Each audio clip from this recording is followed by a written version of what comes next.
গতকাল একটি পোস্ট দেখলাম যেখানে একজন কমেন্ট করেছে যে ওনার পাখিটা ব্যাড মার্কিং রেইনবো।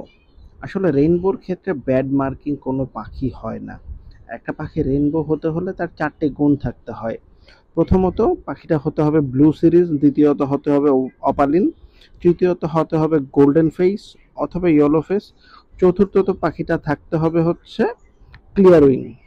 সো এর বাইরে যেকোনো পাখি আমি রেইনবো বলতে পারবো না।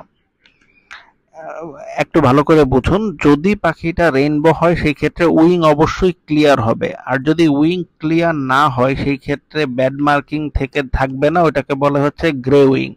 সো একটা পাখির উইং যখন গ্রে হবে তখন সেটা আসলে এফবিজি তে চলে যাবে। সো আশা করি আজকের ভিডিওতে আপনারা এই ব্যাপারটা খুব ভালো করে বুঝবেন। যে কোনো ধরনের কোশ্চেন থাকলে আমাকে কমেন্ট করে জানাবেন। ধন্যবাদ।